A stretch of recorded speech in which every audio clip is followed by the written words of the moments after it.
Жар жыры. Қазақ тұрмыс салт жырларының ежелден келе жатқан жанрлық түрінің бірі. Ол қыздың ұзатылатын тойы аяқталып, аттанар алдында орындалады.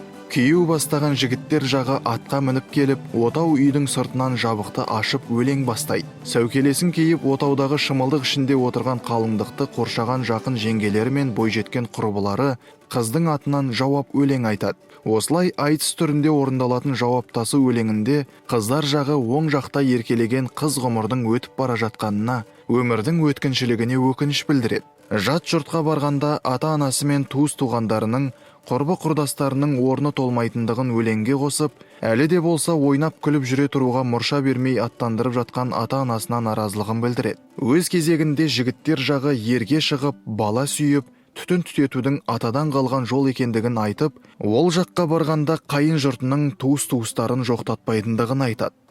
Жар сөзі дағдылы қайталанып келіп отыратындықтан да өлең осылай аталып кеткен.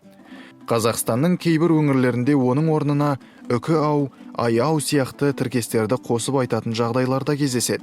Өлең мәтіні 11 буынды қара өлең үлгісімен немесе 7-8 буынды жыр ағымымен айтылады. Әдетте жар-жарда дәстүрлі қоғамның адамгершілік ұстанымы жырланады. Оның мәтінінде қалыптасқан дүниетанымды бұзатындай жаңа шумақтар сирек болады.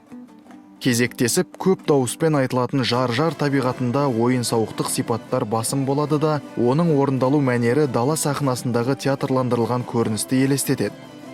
Ғұрыптық салт бойынша жар айтып болған соң жігіттер отау үйдің үзігін сыпырып тартып әкетеді. Бұл отаудың жігіт жұртына көшірілетінін, қыз ғұмырдың аяқталғандығын, қыздың көп ұзамай аттанатындығын білдіретін салт.